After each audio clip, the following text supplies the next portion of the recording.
meetings. We had org meetings today, so I've been here. I've been in full uni since 9:45, and my palms get sweaty. Yeah, it's what you're here for. Unrelated tonight, ABS coming in for next season. Just any thoughts on that? I literally just saw something on my phone. Yeah. You know what? I have a feeling that once we get comfortable with it, like anything else, we'll be okay. And I'll need to do some, I'll talk to PK and the guys in player development and ask the guys like how they viewed it the best. Because like anything else, you want to use everything to your advantage. No Filter Radio with Alan Cutler, brought to you by Quantrell Auto Group. QuantrellForLife.com. Good afternoon. I'm Alan Cutler. Honored and pleased to be with you. You heard Tito being upbeat because that soundbite was from before the game and how excited he is and nervous and the energy.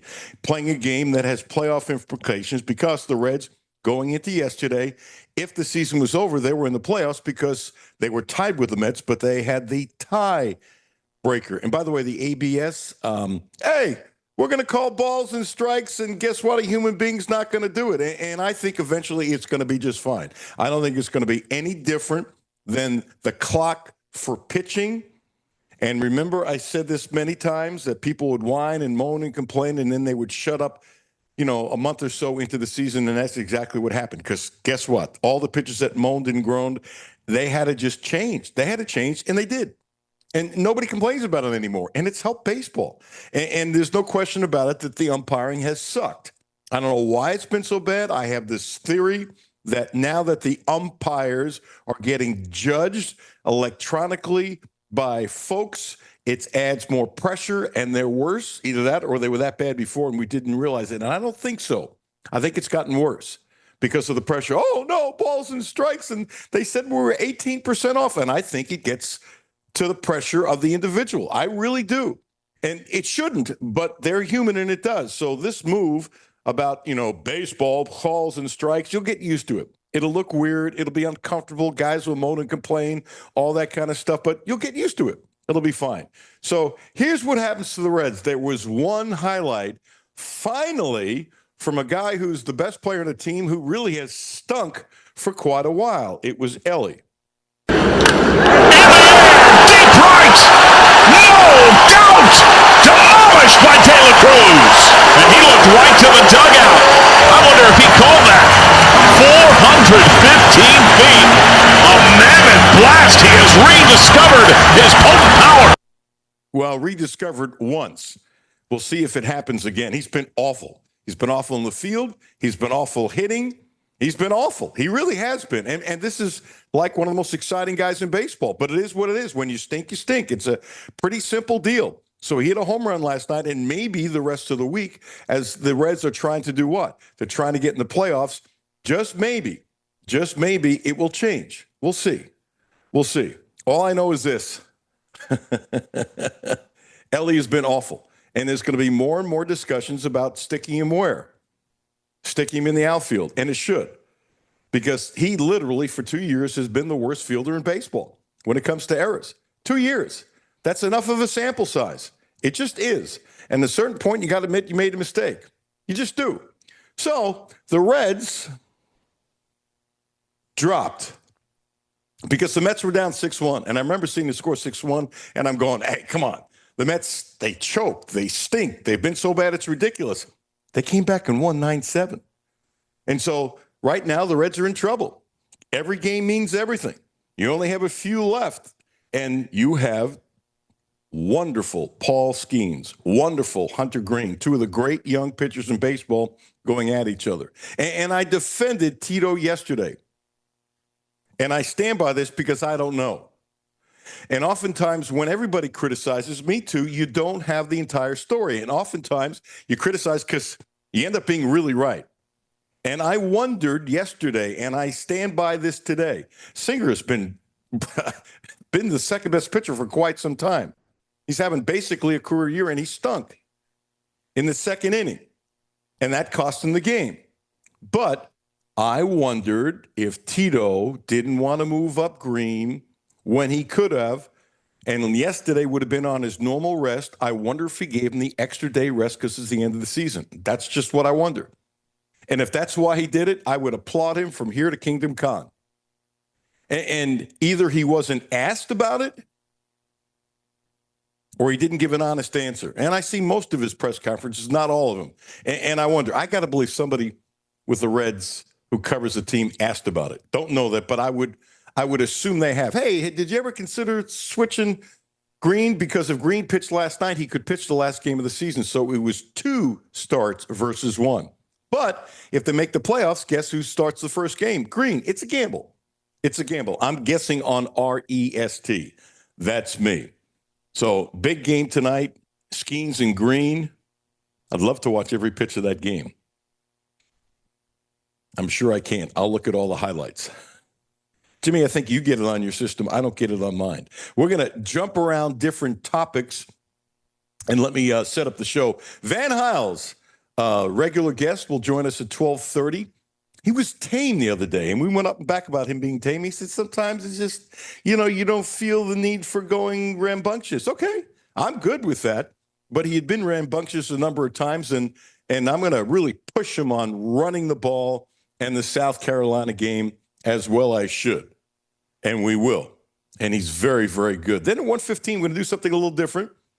Your first thought would be that the reason why I asked this gentleman to come on because of Reed Shepherd. Now, I am going to ask him about Reed Shepherd. That's not why I asked Nate Valentine, old friend. That's not why I asked him on. When they decided to have the shot clock come in a couple of years from now in high school ball, he texted me right away, like, finally, about time. And so the one high school coach who texts me, I like Nate a lot. I think he's wonderful. I want to talk to him about the shot clock. And, yeah, I'm going to sneak in a Reed question. He's always happy to talk about Reed, but that's not why I asked him to come on. And then at 1:30, Corey Price has written another article about UK basketball. So Corey's really good, and we will do that. I'm going to switch to basketball. And, Jimmy, give me a thumbs up when you have the Rondo clip. This is really good. And I've said this many, many, many times. There's no doubt in my mind Rondo, I think, can be a great coach. Not a good coach, but a great coach with his knowledge. I've thought this for forever and ever and ever. We'll see what happens for the rest of his life. And when you hear this sound, courtesy, I think it was UK Athletics, Pope had him out with the team, and he talked to the team. And one of the things you'll hear is, I think it's part of the soundbite, where he basically said, look, hey, coach has the number. If you ever want to reach out to me, go ahead. I'm happy to help.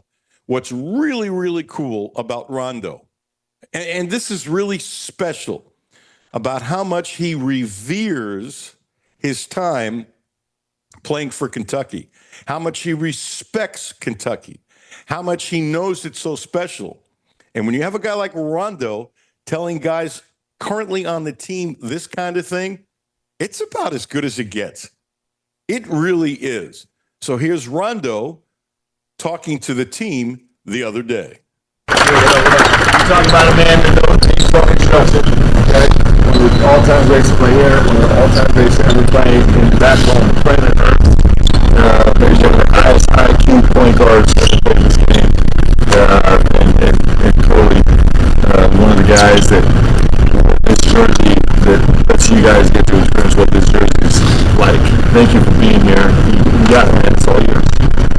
For me personally, obviously, as you guys don't know, I'm from Louisville, Kentucky, so right up the street.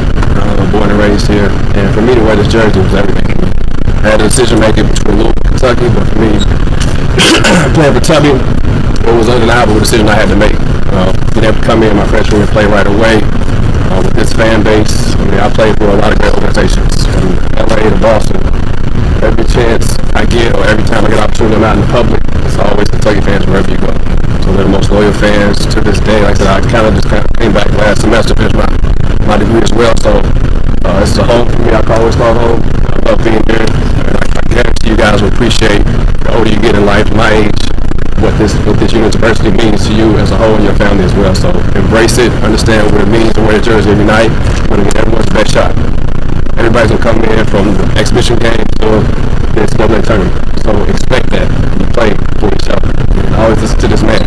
It's always for the greater good of the team. Take yourself out of the equation no matter what. Bad game, 0 for 6, let me get down on the floor, let me get the loose balls, do the little things on the floor, do the intangibles. That's what I pride myself on. Like, it was my intellect, but also doing the intangibles, right? That's what it takes to win. That's what the success means. The sacrifice for the greater good of the other team, the next person beside you. So, other than that, happy for you guys. Jazz has my number, Coach has my number. Anything I can ever do for you guys, let me know. Like I said, we're always family because we truly do. So other than that, there's a lot of great history in this jersey that you all wear. I'm sure you're aware of that, but understand that it takes everyday hard work, sacrifice, dedication, and listening to each other. Really good stuff.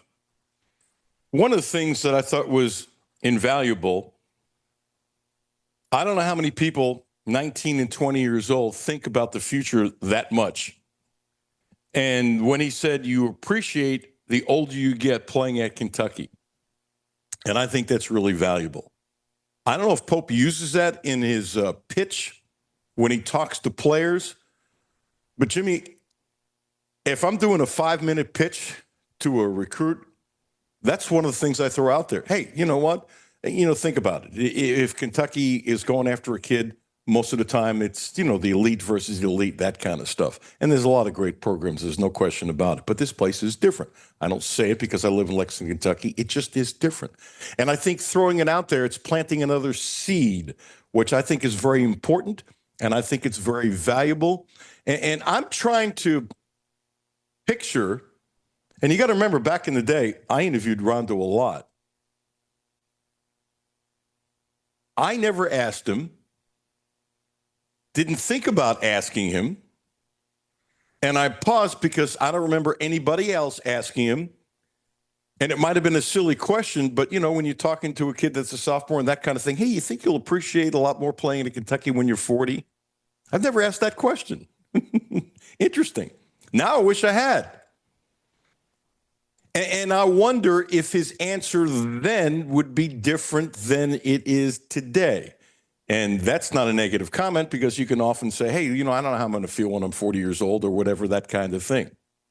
And the other thing I think is important, Rondo is not the only former player who feels this way, that he appreciates playing at Kentucky more and more the older you get. And I think it's lovely. The bridging the gap of generations,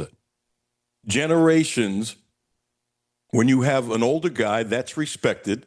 And I would think most of the fellas on the team know who Rondo is.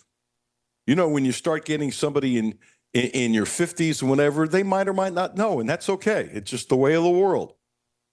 I would imagine the guys know who he is, and they respect who he is, and they know how good he was. And I've said this forever, and I will not back down to it. He was the most underrated part. Didn't say the MVP, but he was the most underrated part of the championship teams that he was on with the Celtics and the Lakers. There's no doubt in my mind. I thought it then. I think it now. The things he could do magically, putting guys together with the ball. He was almost like a coach on the court, especially when he was with the Lakers. LeBron listened to him, for crying out loud. And he was coming off the bench. And it was amazing, his plus-minus in so many games. I don't remember exactly what it was, and I'm not going to look it up, but there were a lot of games, because I look at the box scores all the time, where, he's playing 18, 20 minutes, he's coming off the bench and that kind of stuff, and he had, some of the best plus-minus of anybody on the team. He was just that good, that unselfish, that smart. He was like a coach on the court. Not the only one, but you've heard that analogy before. He was like a coach on the court. So this really got to me. I have a lot of respect for Rondo's knowledge. And I think it's smart of Pope. A lot of coaches do this, take advantage of the talent like that, that's special, and bring him back. I think it's really good. We're going to flip sports, and we're going to go to Cutter Bowley. Jimmy, I'm sure you already have clip number 1 ready to go. A quick thumbs up. If he plays great, or if he stinks up the joint. And when I say that, I'm not being negative, but I do recall a game that Tim Couch played against South Carolina there, and we covered the game, and I can picture this. We're in the locker room in the corner, and Tim is sitting down, never back down from an interview, winning or losing. Anybody can talk when you win. But when you lose, he sat there and answered questions. Jimmy, he had welts on his body. He really did. Red marks, bruises. He got the crap beat out of him. Kentucky lost. He had a bad day. He blamed himself. I thought the offensive line that day was horrendous. Typical Tim, like a lot of quarterbacks, he never blamed anybody else but himself. He said, this is my fault. I took responsibility. And so I don't know what Cutler's going to do on Saturday. I think in the long run, giving him the keys of the car, I've said this forever, is the smart thing to do. In today's sports society, when people jump to conclusions so quickly, if he has a bad day, I would hope, this is probably silly on my part, to think that fans would have some patience with him. That's me. That's me. But one of the things I'm going to talk to Van Hiles about, I think Kentucky can run the ball on these guys, which will take a lot of pressure off Cutler. I think Cutler's going to be really good Saturday, by the way. I do, but suppose he's not. I'm telling you right now, if he plays great, my feelings about him don't change. If he plays okay, my feelings about Cutter Boley will not change. If he sucks, my feelings about Cutter Boley won't change. You either have a big view or you don't, okay? Now, if any person comes in and 4 games in a row throws 2 picks and that kind of stuff and you think you need to make a change, that's different. I'm not talking about that. I'm talking about the overreaction of fans in general. Am I taking a shot at Kentucky fans? I am not. And I think you know me well enough. If I wanted to, I would just do it. And if you get pissed off, you get pissed off and you turn the dial or whatever. I'm okay with that because I'm going to be me. But generally speaking, in today's microwave society, you know this, people have a tendency, and I've done it too, okay? I've done it too. You overreact. And sometimes you got to have a little patience. I'm going blank. The kid who plays quarterback for Georgia, who was an All-American, right? It didn't start off great the first game, and people were questioning if he was the right guy, and then all of a sudden he started playing a lot better. My gosh. Jimmy, help me with the name. You probably already have it. The point. Carson Beck? No. Carson Beck's now with Miami. Gunnar Stockton? Thank you, Gunnar Stockton. Thank you, Jimmy. I didn't know he was an all. Was he on the preseason All-American? No, All-American high school. Oh, okay. And I did not clarify that, so thank you. He was a Studley high school player. And you know, you expect him to be as good as Carson Beck the first game. And I think I said something the following week. You got to give the guy a little time. My gosh, it's not instant in 99% of the cases. And then sometimes when somebody is instant, they end up falling by the wayside. And so I thought it was ridiculous that some of the Georgia fans who were being a little snobby, okay, and I have no problem saying that because every fan base has some of those. Oh, my gosh, let's see. Maybe he can't be the guy to replace Carson. Stop it.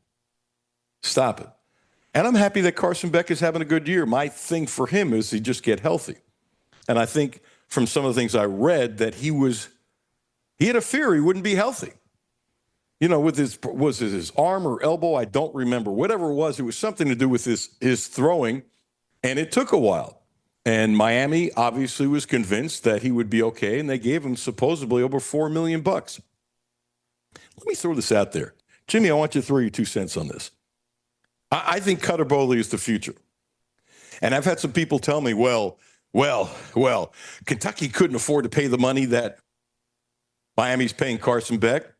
And I'm a little funny about that because, look, you never know. You never know. But if you paid $4 million for a quarterback and they don't have to now, in my opinion, that's not where I'm coming from. But if you spend $4 million on a quarterback and he helps you win a couple more games, and that's the difference between going to a bowl game and not going to a bowl game, the extra $3 million, if you look at the big picture and the amount of money that's being spent, it's negligible. And by the way, I don't think Carson Beck was ever going to come here. I don't think they went after him. That's not the point. It's not the point. Carson Beck wanted to go someplace where he thought he could win big. Okay? That's not here. Like it or not. That is Miami. I'm not being negative. That's just the way it is. It's on a different level, Miami, than Kentucky. Now, it'd be nice if Kentucky was on an equal level Miami. Could that happen? It could. Will it? I have no idea. The point is this. In today's world of spending money, if you have to, I'm not against it. Because if you think about it, the quarterbacks Kentucky has paid money and brought into, they were second, third, and fourth tier guys. They were. Not knocking them. There are some fourth tier guys who end up in the NFL. Okay? And you can spend first tier money and it could be a bust. I get it. I like the probability with the first tier. So I'm saying, you're saying it's $3 million. Well, that's a lot of money. Just guessing the difference between Calzada and Carson Beck. But suppose it would have made more money. Suppose if Bo Allen would have played last year, and I've said this a number of times, Kentucky would have won a couple more games and maybe gotten to a bowl game. And I believe that, by the way. You can't prove it, but I believe it. I believe Stoops being stubborn cost Stoops and cost the program. That's just me. I think deep down in his soul, I think Bo Allen thinks the same thing, which would be normal for a competitor. Okay, let's get the Cutter polling. Van Hiles at 12:30.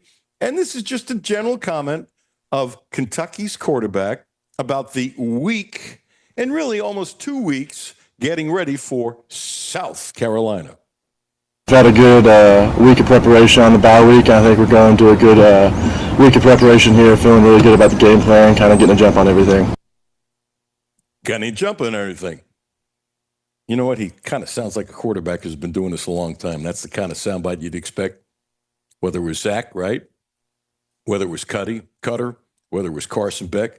He's quickly got into the quarterback mode. And the obvious, you're South Carolina, it's loud. I don't know if you've ever gone to the game there. It's impressive how loud it gets there. You know, they are a program, for as good as their atmosphere is, their record stinks historically. I'm not saying they haven't had pockets of being really good with Spurrier with 11 wins a couple of times, but with the support that they have tremendously, in my opinion, underachieved. I shouldn't have to say in my opinion. Coming out of my mouth, it's my opinion. I don't like when other broadcasters say, in my opinion, when they're giving their stuff. So shame on me. Gonna no filter myself. Hope I don't do that again. It's obviously my opinion. Talking about clip number 2, dealing with the noise. Yeah, for sure. We obviously try to simulate that out here at practice. You know, we're blaring music and stuff all day long, during every single rep. So really just work on that communication piece, the O-line, the wideouts, and the running back, making sure everything gets communicated, make sure everybody's where they need to be. But no, yeah, I think with the music, we're doing a really good job simulating that. By the way, Jimmy, when you played, did anybody ever drumming noise? And I'm not disrespecting the level of football you played. I promise you I'm not. But I'm going to guess probably didn't happen, yes? Correct. Yeah. No, the very low level of college football I played for 1 year, there was you could count the number of people that were at the games. Have you ever been around that, by the way? I've been, when I went to Troy, I didn't play there, but went to school there and I helped with like the athletic department and stuff. So I would see their practices. I would be around it there, and you could hear it through the campus depending on who they were going to play that week. But yeah, it's loud when you're on the sideline in practice. It's loud. It's loud. So I don't remember the years, but when they were doing it, there was a time period. They have the media go in different spots, before they let you in and that kind of stuff. But in particular, it was outside a fence. And by the way, the normal fences and stuff they put up. Not barriers, but what do you call those covers to make sure the media couldn't see? And the only way you could see is like, the spot where you kind of open it up. There was a little kind of hole there. Peephole. Yeah, peephole. And only a couple times did anybody. I mean, it's just not the right thing to do. I think the media was pretty cool about that. So you're outside. And I'll tell you what, you're outside practice, okay? But you're in the facility, even though it's outside. In the facility area. And I think everybody had the same reaction. It is so damn loud. You're trying to visualize and conceptualize what it would be like it's got to be bad for your ears. Not that they're concerned about the ears of an 18, 19, 20-year-old and that kind of stuff. But it was so loud where we were standing. It was like, holy blank, blank, blank the first time. And you know what? Anytime that they did it and you're standing outside waiting to do the interviews, I never got used to it. Never liked it, never got used to it. So now I'm trying to think, okay, now you're a football player, and they're playing this crap for 90 minutes.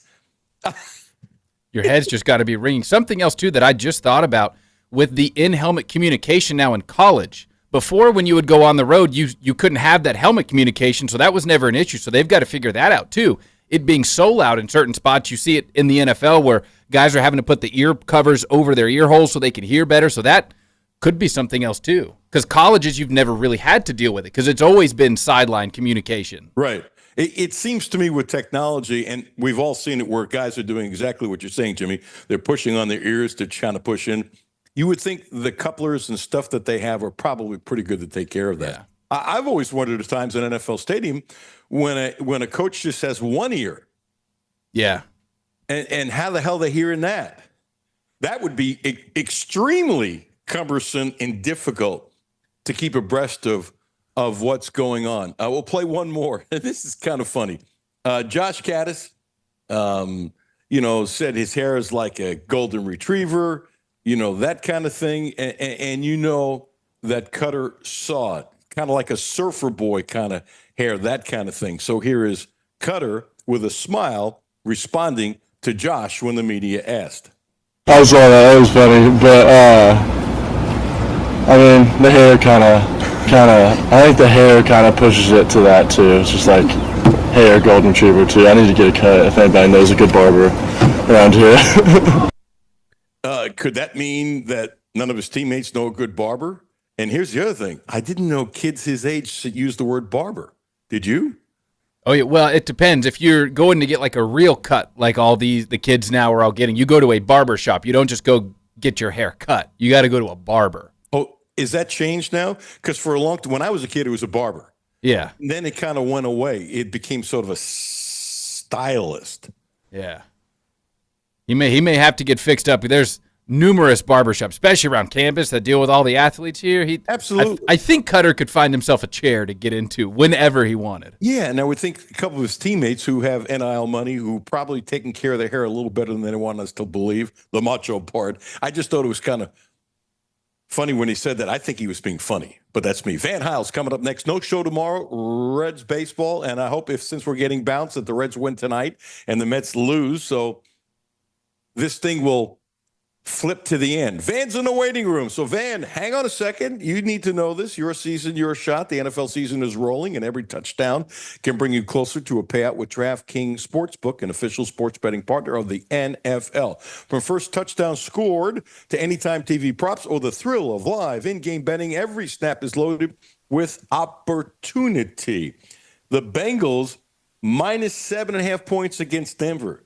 And one game has nothing to do with another, but as bad as the offense was and as bad as the defense was, last time out against Minnesota, is that enough points? I don't know. Could be interesting to see if it changes.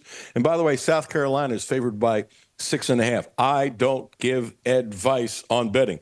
Download the DraftKings Sportsbook app and use code LEXSports. That's code LEXSports and get $200 in bonus bets instantly when you place your first $5 bet. Plus, over 200 off NFL Sunday Ticket from YouTube and YouTube TV. In partnership with DraftKings, the crown is yours. Gambling problem? Call 1-800-GAMBLE. 18 plus. Kentucky only. Eligibility restrictions apply. Bonus bets expire 7 days after issuance. See sportsbook.draftkings.com/promos. NFL Sunday Ticket offer for new subscribers only and auto renews until canceled. Digital games and commercial use excluded. Restrictions apply. Additional NFL Sunday Ticket terms at youtube.com/go/NFL Sunday Ticket/terms. Limited time offer. Van Hiles coming up next. Thank you for listening. Appreciate you. Appreciate you telling one friend. Podcast will be up about 2:30. Hopefully Van will say something that will shake your world. We'll find out next. Alan Cutler, 1300 AM, 92.5 FM. No Filter Radio with Alan Cutler, brought to you by Quantrell Auto Group. QuantrellForLife.com. Hi, this is Alan Cutler. Have a no filter comment?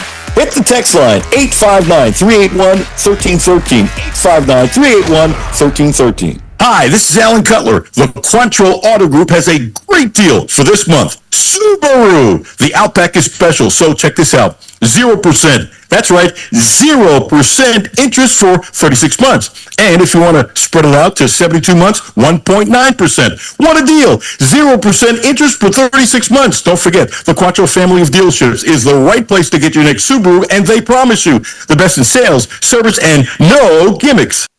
Houchins Insurance Group is proud to partner with Auto Owners Insurance, a company that provides opportunity for independent agents to make insurance simple for their clients, offering risk management services that range from a renter's policy for your college student to home and auto coverage for your entire family. Houchins Insurance Group assures you that nobody works harder to keep you protected from life's uncertainties. Reach out to AJ Boss or Zach Bennett at 859-263-2771 to see if Auto Owners Insurance makes sense for you.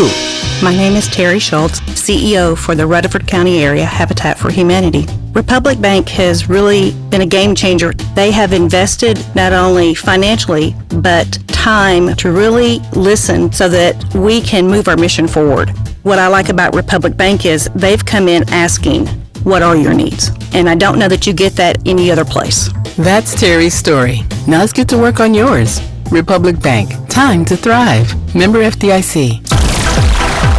Down, set, hack, corn dogs coming in for the blitz. Rick, what are you doing? Brent, I'm practicing my snack plays for the next football game. Well, in that case, Uncle Rick, stop by any Clutch Stop and Shop and pick up 5-hour energy shots, 2 for $4.99, or Uncle Ray's potato chips, 8-ounce bags, 2 for $6. Don't get sidelined without your supplies this football season. Clark's Pump and Shop. Return, refresh, refuel. Back to No Filter Radio with Alan Cutler. Podcasts on Apple, Spotify, and Google, Monday through Friday. Yeah, for sure. There's definitely something to keeping your eyes downfield while also being able to maneuver the pocket and feel things. I think that just comes with reps, you know what I mean? Just feeling certain guys coming off the edge where I get pressure from and if I'm able to step up or not and make a throw. But, yeah, I try to keep my eyes downfield and always step up and make plays. I think I'm going to have a lot of opportunities to do that this week. You know, for the life of me, I've always thought quarterbacks at times have to be the gutsiest football players because how many times have we seen thousands of times, it seems like, since I've been watching football since 1959. Don't tell that to Van. 1859. Hey. There was nobody dunking a basketball in 1859. You're already starting. I can't even introduce you. You're already starting. That the guts that they have knowing they're going to get hit and keep their cool and throw the ball the way they're supposed to. I feel like hanging up on you right now. I didn't even say hi, and you're giggling like a school kid. I would say schoolgirl. That was an old expression, but that's sexist. And somebody take that the wrong way, right? Especially if I said it. So we're not going to do it. Can you talk now, or are you still laughing? Van Hiles, kind enough to join us. Former Studley DB for Kentucky. Cup of coffee in the NFL, does a wonderful job with his analysis of football. All right. Before we get into looking downfield, when you look at the schedule with 9 games, is this the part that no one's talking about? Unless there's a tremendous change in the talent at Kentucky, the odds of Kentucky going to a bowl game every year just diminished tremendously, and the odds of Stoops keeping his job diminished tremendously because going to a bowl game is going to be tougher, and tougher.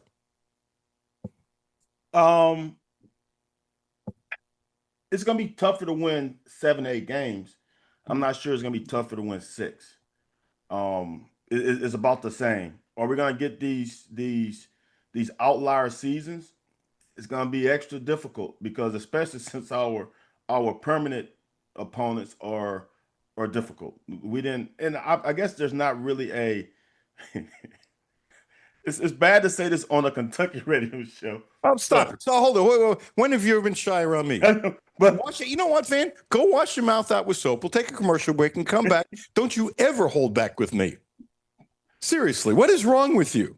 But we are one of the teams that people look at and, oh, we got Kentucky. Like that is just how it is, right? If Alabama gets Vandy, well, not say Vandy. If Alabama gets Georgia, Tennessee, and Kentucky, like, phew, I'm glad we got Kentucky. You know what I'm saying? We are not allowed that grace because we are one of the consistent. I mean, we are the bottom third of the conference consistently. So it's difficult, but there are going to be seasons where we can get to 7 or 8, even with the 9 game schedule. It's just going to be our margin of victory. I mean, our margin of error is really small, and it just got smaller with the 9-team conference schedule now. Agree. It might make the difference whether Stoops stays here for the rest of his contract or not. Well, I'm gonna say this: there's 30 plus million reasons why I would stick it out. You're Well, not first getting of rid all, of me. No. No, I'm not talking about Stoops leaving. I'm talking about them getting rid of Stoops. Okay. Stoops not going anywhere after this year. This whole thing about, they get rid of Stoops. It's just the biggest they'd have to not win another game the rest of the year, and they'd have to quit as badly as they did last year or for us. Now, if that happened, you got to raise $38 million, and they might not anyway, even though they probably wouldn't be able to recruit. That's not the point. The point is, you're right. $38 million. They're just not doing it. Mike Gundy, they just got rid of because the buyout was only. This sounds so silly. The buyout was only $15 million, and he agreed to take a less buyout in the offseason when they reworked his contract. And I'm going to guess, don't know, that if his buyout was $38 million, that they wouldn't have bought him out. Gundy's totally different situation. Gundy has had issues with the administration for a long time. Yes, he has. That relationship has been severed. I'm surprised it didn't end years ago. On top of that, he's an alum. That's the only reason why I think he gave them a little bit of a break. He also been there 20 plus years. Geez, Mike Gundy was one of my favorite quarterbacks when I was young, and I'm old. So I know he's been there at least 20 plus years. So I mean, that is a little different scenario. Plus the angst with him in the administration is totally different between what Stoops and the administration has. Absolutely. All good points, but I'm sticking with, and you're right. Every one of your points is really good. I'm talking about money. There's a difference between 15 and 38. Yes. Pretty simple. I'll go one step further. Suppose Kentucky wins 3 games this year, which I don't see happening. Do not see happening. And the buyout was 15. They're more apt to do a buyout of 15 than 38. This is just common sense. Yes. Look, I'm gonna tell you this, and it's hard for me to say stuff like this. So I'm speaking of this as just a feeling I get. It's not that I am around the program. This team is not gonna. I don't think the players on this team is gonna allow what happened last year to happen again.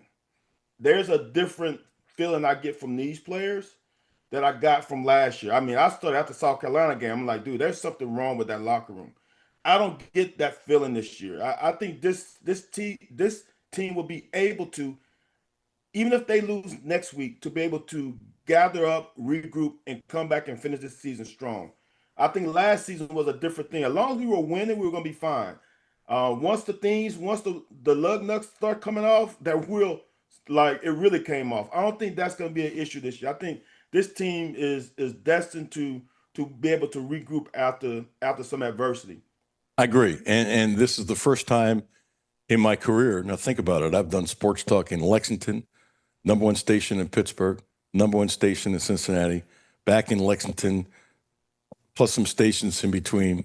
It's the first time a guest has ever used the word lug nuts on a sports talk show with me. So mazel tov, congratulations. It's not a word I think of, but you know what the sad part of using the word? It was extremely apropos. It really fit. You surprise me sometimes, which is good. I hope you still surprise your wife after all these years. Do you? I do. Geez, I just had a conversation with one of my players. Like, dude, I've been married for 25 years. Like, no way. I'm like, yeah. When you get married, I got married at 24. Oh, how stupid were you to get married at 24? Well, I wasn't stupid, guys. I'm still married. Did one of your players say to you, really, how stupid were you to get married at 24? Yeah, because they were shocked. They were shocked. Like, 24, you serious? Like, yeah, man, I got married. When you find the right, Mr. Cutler, when you find the right one, doesn't matter how old you are, you better hold on. Amen. That's pearls of wisdom from Van Hiles. Okay. You don't take compliments very well from me, do you? You probably don't take compliments. That one. That's crazy. Oh, man. All right. There's no reason why Kentucky can't run the ball against South Carolina. I get that they had like 5 or 6 guys off their defense drafted. I don't remember if it's 5 or 6. It was a whole bunch. They still got ends now that can drive you out of your mind. But I look at this, and you've looked at tons more tape than I ever will look at. I look at this. You like the offensive line of Kentucky. South Carolina's not great at stopping a run. I love Kentucky's running backs. I said that before the season. I think they can punch him in the mouth and then occasionally throw the ball. And with Cutler, they allow him to throw downfield. I'm using that word on purpose. This is a game that I can think they can punch him in the mouth and win. And if I'm right, and they not only win, but Van Hiles win by punching another SEC school in the mouth, unless their heads get big, which has happened around here with some of the football teams, which weren't very good. They get a little taste, and all of a sudden they get big-headed. And I've done that on TV, that story many, many, many times. Never understood that, but it happened either here or there. But if they punch him in the mouth and win, I think it could be wonderful for the rest of the season, even though, you're facing somebody like Georgia really soon, and you got Texas and Tennessee and stuff. But you know what? I keep on saying everybody needs to shut up. Vandy's got a tough schedule. Kentucky's got a tough schedule. LSU has a tough schedule. Shut up. You're in the SEC, and with 9 games now. I just think this game is pivotal because this is their opportunity to punch somebody in the mouth with the way the personnel is and to win that way. I said before the season is we got to finish this first third of the season 3-1. We have to have a chance at 6 or 7 wins. If we don't finish 3-1, I still don't see a possibility of getting there. But I thought the third win would be against Ole Miss. It doesn't matter. Just finish 3-1. I think this game, I would say this, Missouri, watching that game last week at Missouri, I feel even more confident about our chances because that was a Mark Stoops game. And Missouri ground and pound, Prabula, whatever his name, I'm sorry if I pronounced your last name wrong. His ability to escape quarterback runs was huge. When he got pressure, he escaped because South Carolina liked to play man-to-man. That was huge. And I think Cutler can replicate that. Cutler showed his athleticism last year. I think that game proved to me that we have the recipe to win this game in Columbia. We just got to stop the sandstorm and that doggone rooster call, and I think we'll be okay. I feel better about this week now than I did preseason. You know why I love you? What's that? Because you keep on calling Cutler. Did I call him Cutler? Yeah, you just did it multiple times, and you did it last week too. Jimmy, I shouldn't point it out. I'm beaming with pride. And by the way, everybody knows, listen to the show, I forget names, and I screw up names, and I'm much worse than you. I am. But the point is, I'm going to text his dad. Oh, don't do that. I'm going to text his dad. His dad often listens, so I don't know if his dad's listening now or not. I'm going to text his dad and say, and you know what? He really wanted to meet you. He might not want to meet you after I text him. Probably not. If I'm calling you, God, what a more indictment on his name and his son to have it so close to your name. Jeez. Did you just use the word indictment? Indictment? Wow. Okay, what's the number one thing you like about this matchup? Indictment. So, talking with Van Hiles, we get lug nuts, and indictment. What sports talk show in the country can have that in one half-hour segment? I'm from the South, man. Whatever we think, we just say. I know. And what? People from New York are shy? Oh yeah. Well, y'all said with a harsher tone. At least my tone is better. I mean, we ain't got to bark at each other, Wow. I'm just saying. You called me barking and harsh. No, I said New Yorkers. I didn't say you. Well, I'm from New York. Yeah. Okay, so don't backpedal on me. You did enough of that when you played. Ooh, touche. I'm taking 2 points for that. Okay. Yeah, that was 3. That was a 3-pointer. All right. Hey, look. That was Steph Curry. In my age, I probably couldn't even reach the rim from a 3-point 3-point shot. It's the truth. Okay, what is the one thing about advantage-wise that you like about Kentucky in their matchup in South Carolina?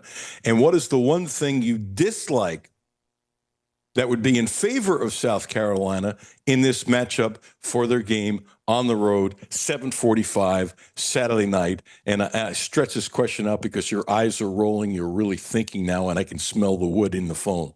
No, this is an easy one. I think what I like about our team this year are the trenches. I think we can control the trenches, which is going to be big for when we play a team like this, and even next week when we play Georgia. My concern is the secondary. If you look at that Missouri game, I know it says that Sellers threw for probably 323. It was over 300 yards. Those were a lot of big plays. Our secondary cannot give up the big ball. We have played prior to this season. We have minimized big plays. If our secondary can minimize big plays, I think we can control them more than I think they will give us credit for. I think we can stop the run game, which is minimum anyway. I think they had 30-some adjusted yards, not counting the sacks. They had 30-plus yards rushing last week. If we can do that and make them one-dimensional and prevent the big play, I think we can control them decently. They're going to score points, but they won't score many because if we can control the big play. Sellers love the deep ball. We can prevent that. We're going to be okay. -9 yards rushing last week for South Carolina. I don't care who the blank you're playing. That's past embarrassing. It was bad. It was bad. The one thing Missouri did was they controlled the ball and they only had one turnover. So they gave South Carolina only one extra possession. That was big. If you look at the game, I think they got like 2 possessions in the second quarter, like maybe 2 in the fourth. If you can minimize people's possessions and stop them, that's a recipe we used to win with. And I think that's something that we can win with now. Minimize their possession, get off the field on third down, and that's a recipe for a win. I think we really go to Columbia and pull this thing off. I think those players are tired of hearing about the bye week and we don't perform well. This is a chance to exercise that curse and come back home on the plane. There's no better thing than a win on the road. Because when you win at home, then players disperse. Like you go meet your family, then y'all go to eat, and it's different. When you win on the road, that's the best plane ride you will ever have as a player. The only thing I disagree with, Kentucky isn't bad in bye weeks. They suck in bye weeks. Okay, they suck. And you can change it. And you could change it starting with the win against South Carolina. I'm not sugarcoating the stat for Kentucky or anybody. They suck. And I applaud Stoops for apparently reaching out to other coaches because coaches share stuff and they should share stuff. And if somebody says, well, he's been coaching long enough, you shouldn't have to ask anybody. When you stop learning, you're in trouble. And I applaud Stoops for not only doing it, but being forthright and saying, hey, I want to, talk to some other coaches. And maybe it might be something he thought of, right? But then it becomes more transparent in your brain because a coach you respect is doing it. You go, maybe I need to incorporate that. So I applaud him for that. But they suck. Just say it. Now, if they win the next couple of bye weeks, okay, now all of a sudden you win 2 in a row. You know what I would say? 1 game doesn't stop a trend. 2 would, in my mind. Okay, now all of a sudden he's 7-9, and that's still not good, below 500, but the trend has changed. And to that, I would applaud Mark Stoops in the program. And that's no filter. Now, you're going to agree with me that I'm right? I'm going to go even more. And these 2 bye week wins will be huge. South Carolina and Texas, right? If you win after bye week at Texas, that counts like 3 or 4 games. That's not like winning at Mississippi State or beating, one of these non-conference directional schools. If you go out of bye week and beat Texas at home, that counts double. Okay. I'll go with that. I'll tell you what, they win the 2 bye weeks, and I will say they're, in my mind, above 500, even though they're 7-9 because of what they did and to beat 2 SEC teams. I think they're 6-10 and 5-9. In other words, 5-9 against the SEC, and I think 6-10 overall. I think, if I remember correctly, and if not, Jimmy or somebody can correct me, and that's fine. That's not the point. So they're 1-1 against non-SEC schools, and that doesn't surprise me. And I don't know who the 2 were. I'm not going to look it up, and I don't care. But the thing is, the record is what the record is any way you slice it. It's just the way it is. Okay. I didn't like the word combination. Okay? Jimmy, if you can pull it up on a dime, the soundbite we played with Stoops when he opened the press conference. If you can get it, great. If you can't, all good. Not like I prepared this, is doing this on the fly. So when Stoops says that Cutler was the quarterback, he said it was because of a combination of things. Oh. And this is what I wonder. I don't have the answer, but it's fair to wonder. Partly because of what Stoops said. You got to read between the lines with Stoops. And sometimes you might get it wrong, but I got to tell you, most of the time I'm bullseye because I've been around the guy enough. That leads me to believe it's fair to ask, had Zach been healthy, would he have been given his starting job back? Because to use the word combination. Or, and if you have a third possibility, please, Van, let me know. Or is he just being nice to Zach? But when you do that, he's not taking a shot against Cutler. I'm not going there because I don't think that's true. But he's basically not saying that, hey, Cutler's playing well, he's going to start a quarterback. Now, Stoops also, one more, Stoops wouldn't answer somebody to try to ask us, how long will he be out for? And then Stoops said something like, "You're trying to trick me, da-da-da-da, da-da-da," and then he said, "I'm not going to answer." The question had to be directly asked, and it wasn't. If Zach was healthy, would he be the starting quarterback against South Carolina? That question was not asked. And because he said combination, it makes me wonder, legitimately so, would Cutler be the quarterback if Zach Calzada was totally healthy? Fair, not fair, your thoughts. Mr. Van Hiles, former Studley DB for Kentucky, whose stuff online is absolutely terrific.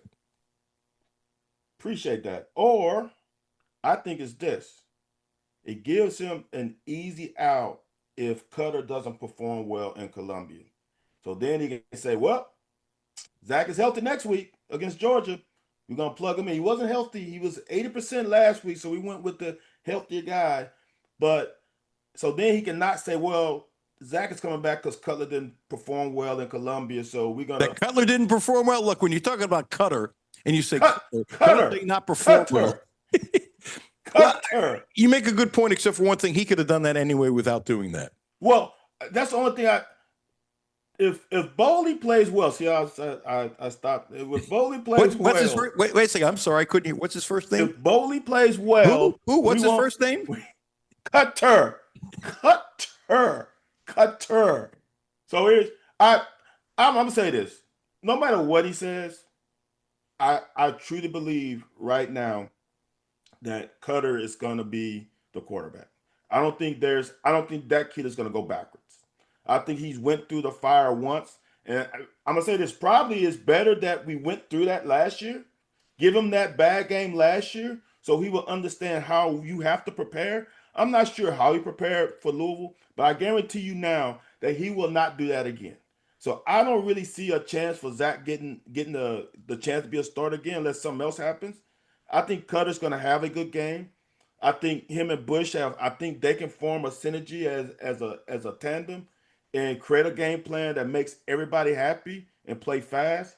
I don't think that's even in the cards, but I really think I think he states that so it can smooth over that relationship with Zach, because Zach came here with the expectation of starting. No. I take away. I'm cutting you off on purpose. There were no expectations. It was guaranteed. Well, yes, he was. I'm going to start, and now 2 games in, I'm not starting.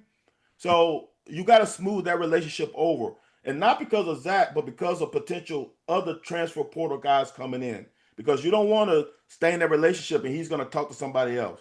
So I think he's trying to keep that relationship at least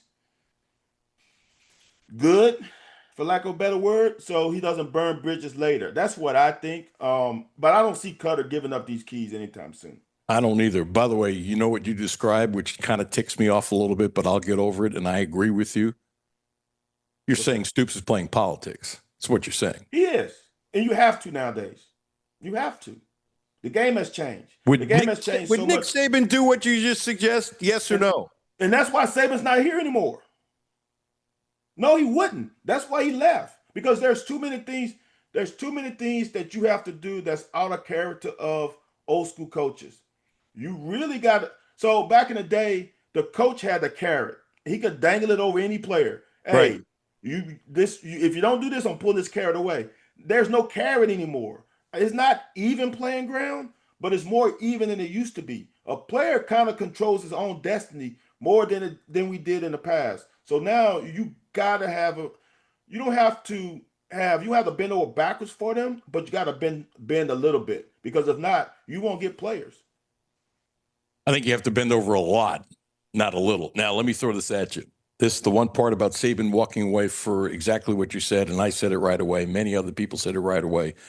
Saban is 73 years old, okay? With this era of NIL and the wild, wild west, you don't believe for a second that if Nick Saban was 58, he would have walked away. So you're mentally different at 73 than you are at 59. So. I still think so because if he's now, has he still won all the national championships? And he went to the NFL. He came back. We just pushing it forward a little bit? No, all I'm saying, okay. Oh, no, let me try it this way. I need to paint the picture better. You are correct. Suppose he was 59 and had won everything he wanted Alabama. Okay. I don't know this. Look, I'm old, so I get it. You have a different feeling about certain things. I'm actually starting to believe, although the timing is curious, and I wonder when he thought of, for example, Bruce Pearl. And I watched this whole clip. We have a clip we might or might not play. I'm going to try to play it. But the point is, I'm going to believe him when he said he didn't have the energy to do it the way he did before. Now, the timing, I think, was perfect, so Stephen would get a 5-year contract. Also, I don't believe that he was screwing Auburn because if he was, he wouldn't stay on as an ambassador. I'm going to guess behind the scenes there was more communications than we'll ever find out or might not find out for quite some time. And Bruce Pearl, and I'm using him on purpose for two reasons. One, it just happened. And two, he's a crazy high-energy guy, which, by the way, I respect a ton. And I understand what my energy was at 62 in TV. I had to push myself every day, seriously, to keep the same energy. And the only reason why I was able to, because I was conscious of it. And I know, because I've talked to other people in the media, you hit a certain point, it's just not the same. We're human beings as well. And I love my job. But at 62, if we had Social Security, if I could, I would have retired. And I was proud of my energy after 62 because I pushed it and was cognizant of it and was aware of it. And I, even in the last week, I was still trying to get my stories better, which I was actually quietly very proud of. TV station didn't know, they didn't care, whatever, but I have to look in the mirror to myself. My point is this: at 59, you have a totally different attitude about life. And had he been that successful, my sense is, and I don't know, and maybe he's never asked that question to himself. So this is a hypothetical situation. I think he would have adjusted slightly and still been himself. Now he's 73. Okay, it's once you're past 70, it's a different feeling. It's like I've done it enough. I'm not going to coach you on 85 anyway. So therefore, yeah, at 59, you might say I've won those national championships. You know what? I'll conquer this next thing too, and I'm going to get more rings. I just think it's different. I think you take out the time and your energy is for the things you love. I think when the coaches, for example, one easy thing is that as a coach, I got to recruit the guys that I recruited. Like, I don't want to do that. I recruited you here. Why I got to keep my energy. I want to recruit new players. Like, I want to recruit the next crop. But I got to divert some of my energy to keeping the guys that I already recruited that might not be having the best time on campus right now because there's a guy in front of him that's better than him. Back in the day, you just knew, guy, look, I recruited you in 1996. So then 1997, 1998, you guys got to learn your way, form your own path. You know you have me here, but I'm not going to go back. Hey, are you okay? Mr. Cutler, are you okay? Are you having problems on campus, or are you okay with being like, I don't want to do that as a coach. I think Saban, that's what Saban has to do now, and he don't want to do it. Like, there's so much other things as a head coach now that you have to do that you didn't have to do in the 1990s. Agree 1,000%, but your attitude is different at 59 than Oh, for 71. sure. I'm just saying at 59, he might have said, okay, I'll take this on. Now you're 71, you're going, you know what? I don't need this anymore. That's all. We don't need to belabor it. I think your mindset is different It's at 59 and then in your 70s. That's all. He has nothing left to prove. Now, if he had 59 and only won one national championship, I think so. He has nothing to prove. He is the greatest head coach of college football at 59. Period. Period. Period. Period. Okay. T on the end. Are you happy with Stoops now this year? This is what I'm happy with. And it will end up being happy with Stoops. I'm happy with the product that I'm seeing on the field. I'm happy with the effort level and focus that I'm seeing on the field. Kids are going to make mistakes. They're 18 to 20, well, now 26-year-old. They're young kids. They're going to make mistakes. What I like about it is the effort level, the intensity, especially on defense. And that, if you're going to say that was bad last year and that's Stoops' fault, if it improves the next season, then you got to give credit to the head coach. I think it's more players, but if we're gonna bust his balls last year because of it, now I gotta give him credit for the product on the field this year. That's fair. And not only that, I'm sorry for stepping on you, fan. No, you good. I couldn't agree with you more, and I'll give him a little more love that they did a better job vetting. Yes. And they had a much better idea of the kids coming in and how they'd be, and that's a credit to Stoops and the staff as well. It's a credit to when a lot of people thought that things would go sour when we lost that guy that went up to that red school up north, that things would go sour, and it didn't. So you have to give this whole staff credit for rallying around each other and find a way to fill a really good transfer portal roster. And those guys, I'm going to tell you this, defensively, we didn't miss a beat. All those guys are key members to this defense. Offensively, you might have missed one, but on average, we have hit very well in the portal this year. That offensive line is very good because of the portal addition. You know, it's really weird. I was about to say, Vince, that nobody's talking about him anymore, and you brought it up first. Interesting. I didn't bring that guy's name up. What? You won't say his name? I didn't bring it. No. Who is he? You won't say his name? Mr. Cutler. I am Big Blue. Yeah, I know. You leave us, I don't even know. I don't know your number. I don't know your name. Were you really here? No, I'm Blue only.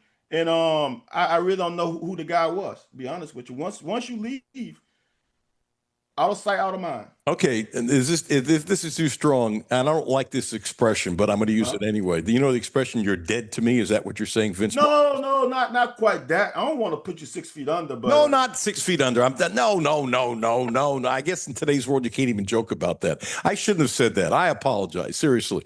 But you know what I'm saying? No, I got you. No. Look, I don't look. That's just me. I'm petty, Mr. Cutler. And once you leave us, and the thing about it is the way you left also brings more angst to my level of forgetting about you. So, yeah. Give a great plug for what you're doing and what's going on tonight.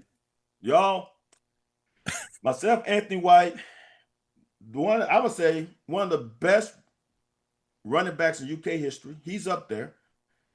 We broadcast tonight, Wednesdays, 9 p.m. Eastern Standard Time on all social media platforms. The Locker 411. You can find it on LinkedIn. You can find it on X. You can find it on YouTube. Go to YouTube, hit that subscribe button. It's free, y'all. It's not a subscription. Just subscribe to it and get notified when we go live. That's it. I appreciate that, Mr. Cutler. And give a plug for your Twitter, because if you're on Twitter, you like UK football, you don't follow Van. I say the same thing about you as I do my dear friend Hal McCoy, the Hall of Famer. If you're on Facebook and you don't read his columns, his baseball columns every day about the Reds, and he's got all these stories, I can't help you. You're in that level of Hal McCoy, which is the ultimate respect. So give your Twitter handle. I'm at VStyle17, VSTYLES 17. And I hope the Reds pull it off for my Cincy fans in Northern Kentucky and Kentucky as a whole. I know yesterday was a bad loss, but you know what? Things might clear up. Well, it's not over yet, but Yeah. when Mets were down 6-1, I thought the Reds were in pretty good shape, even though they were at the time behind to the Pirates. And it's amazing. If they don't make the playoffs, they can say, we sucked against the Pirates. It's pretty simple. And the Pirates suck. So it's all good. Hey, Van, bless you, man. Appreciate you. I think we're going to have a conversation next week, and you'll be smiling. We'll be 3-1. Let's put it out there. 3-1. Jimmy, put it on the board. We're 3-1. It's on the board, that, by the way. Jimmy said he put it on the board. Thank you, Van. Anytime. Bless you, man. Talk to you. Let's see. Lugnut. What was the other word? I don't remember the other one. There was something else. I already forgot. I tell you what, I can't forget. Quantrill Cadillac. Can't forget about them. They're special. I was actually there yesterday and going back today. Visiting with Mark Grau, the general manager. We've purchased a couple of cars from Mark. They've been absolutely spectacular. They really have. I trust them. They're special. It's a great deal. It really is. And they have a thing going on with 0.0000000%. 0% interest for the Outback, the Subaru. You get 0% for 36 months. And if you want to spread it out to 72, it's 1.9%. What a deal. 0% interest for 36 months. And don't forget that the Quantrill family of dealerships is the right place to get your next Subaru. And they promise to get you the best in sales, service, and no gimmicks. Thank you, Van.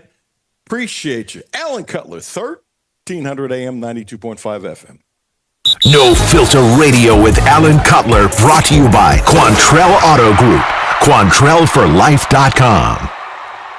Hi, this is Alan Cutler. Have a no filter comment?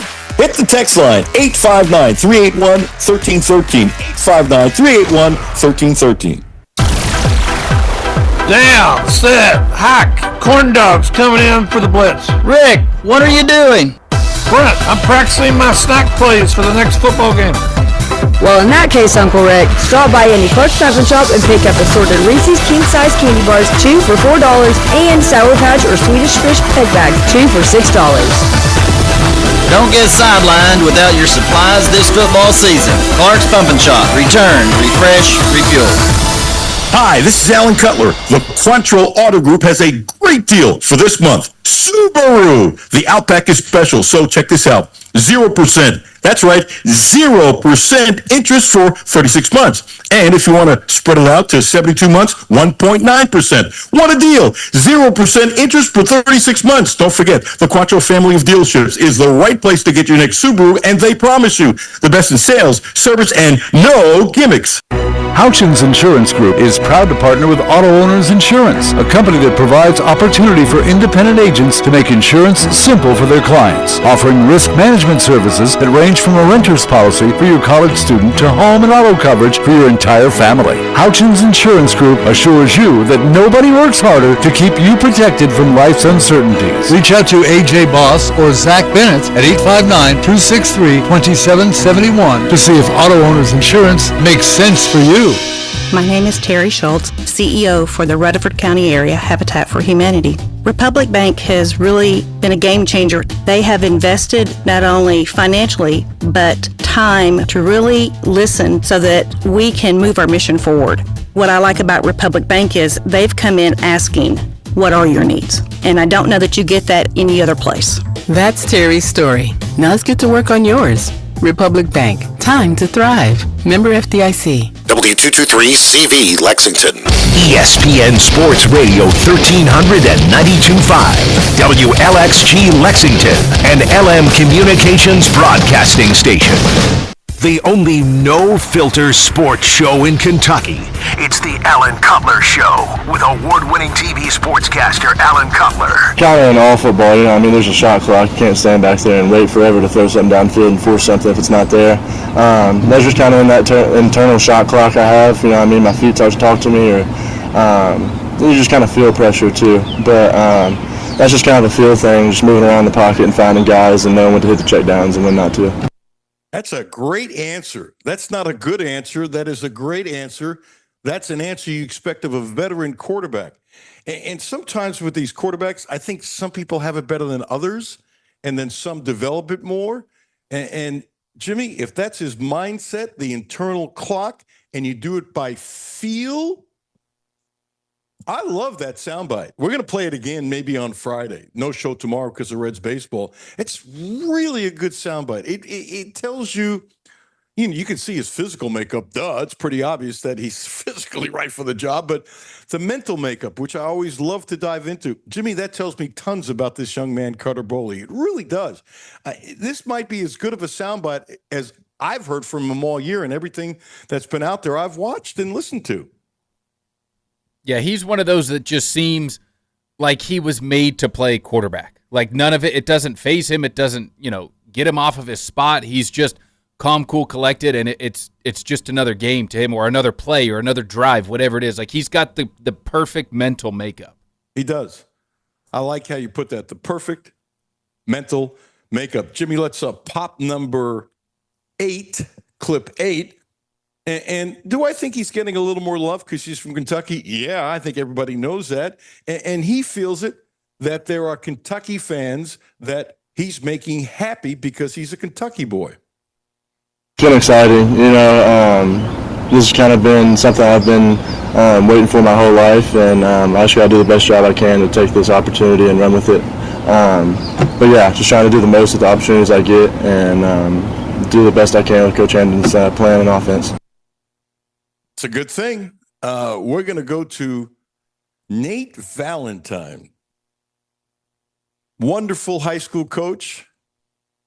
At a certain point in time, I guess you're not going to say, hey, guess what? He coached Reed Shepherd. He's been a wonderful high school coach for a long, long time. How are you, Nate? I'm doing great. How you doing? I'm doing outstanding. So I think it's long overdue, but I want your take on it. Gosh darn, no shot clock in basketball on any level. Okay, 6th graders, whatever. To me, it's long overdue. It's coming to high school. And I like how you tweeted me with, hey, we're getting the shot clock. Tell me your excitement and why, and how much it'll improve the game for you as a coach, how much it'll help you with strategy, how much you think it'll help your players, how much you think it'll help the fans who are there in attendance. Yeah, we were extremely excited about it. That's something that we had talked about a while back about, I felt like it was time to move to that. Just you look across the world, and the Europeans are doing such a great job right now of putting guys out and things that they're doing. But the best teachers in the world are talking a lot about basketball decision-making training, where you're playing with either time constraints or short-sighted games or any of that. And it's just, they're playing with shot clocks at such a young age now, all the way down to even 12U at some. So, in theory, you have more possessions, so you have more basketball decisions that you're having to make, which in theory, the more you do something, the better you're going to get at it. So I think they're onto something. Like I said, the best teachers in the world are advocating all that. And just really excited about it. From a coaching standpoint, I think it allows you to do a lot more things. A lot of times you'll see teams average 65, 70 points a game, and then all of a sudden you get to the region and the state tournament and the scores are 42-40 or 39-36, and we won some of those this year to get to the state tournament. But it just, it forces you to play. By the time you run your initial action and you run a set and then you look up and you're into the shot clock. So I think it forces guys to handle the ball more, forces, everybody to be able to play, pass, shoot, and dribble. So, I could go on and on about it, but it's just, I think it's a long time coming, and kudos to the KHSAA for making that happen. I really like the expression you just used, quote, forces you to play. What the heck are you there for? Nobody wants to spend $5 and get a big bag of popcorn and a cup of coffee to watch guys stand around. Never, ever, ever, ever, ever, ever. To me, not having a shot clock years ago was I get the finances. We get into that in a second. It was kind of a chicken move. You're on the basketball team to learn how to play. And if you have to hold the ball because you're not good, either get better coaching, whatever. You're not good enough, okay? That's what competition is all about, forcing you to play. Isn't that the object? And it seems like too many states are been way behind the times, and I applaud Kentucky to finally doing it. Definitely. You know, when we would go play in the city of Palms and tournaments like that in Florida, we would always play with a shot clock, and our players loved it. I mean, they just absolutely loved it because, you know, it may not come into effect for, 80% of the game, but, if a team has the ball the last 2 minutes of a quarter, and they decide to hold it and they do that 4 times, you're taking 15 to 20 possessions possibly out of the game.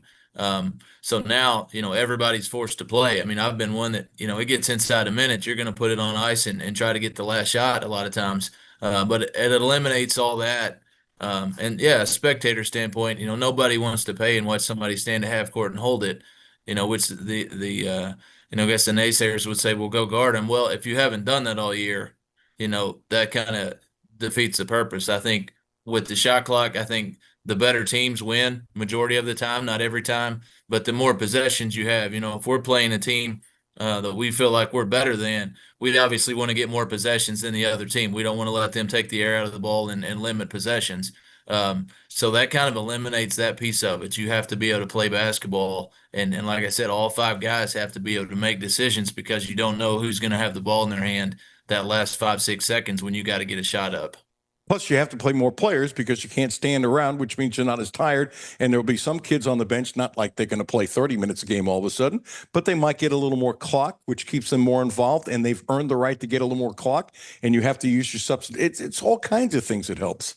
Yeah, I mean, there's a lot of times when you want to get somebody in the last 2 minutes of a half, and then the other team has the ball and they stand there and hold it, and they delay, and it's easy to say, well, go guard them, but if they're a good team, you're not just going to go take the ball from them. You're going to have to run around and chase them. So, like you said, some of those guys don't get in. More possessions, you're going to have more fouls. So maybe you get some guys in foul trouble and you get to develop that bench. But overall player development, the guys that are a lot smarter than me, in the game, they're all saying this is the way to go, and we do it in practice a lot, and our guys love it. We'll play 3-on-3 FIBA, where it's basically just continuous. You get the ball out of the net and you throw it back out, clear the 3-point line, and you're going right back at the next possession. And we play it with a 12-second shot clock. We do that once or twice a week right now because if we play 5-on-5, most of the time our best players are handling the ball, taking all the shots. Well, when you go 3-on-3, 12-second shot clock,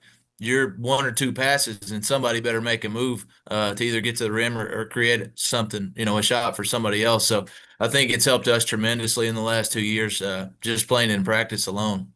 That's a great idea. I didn't know you were doing that. That's really smart, Nate. Yeah, well, it just you sit and you watch open gym, and all the time guys are like, oh, I hate open gym. So we, 5-on-5, just quote unquote open gym. So we threw in the shot clock and shortened it, and now our guys just have to play. And if you got a guy that can't play, it stands out in 3-on-3 FIBA. And you might find some new players that way too. Exactly. So if internet is right, and I say that in case it's wrong, your record is unbelievable. So you've been a head coach 10 years, correct? Correct. Yes. So, going on 12. Going on 12. Well, then maybe this is incorrect. So according to internet, that at LCA, you were 109 wins and 51 losses. And according to internet, oh, excuse me. They don't have your North Laurel record. My bad. I thought you were 110 and 51 in North Laurel. Your record is better than that. So let's put it that way. You still have a heck of a record. It would help if I could read better.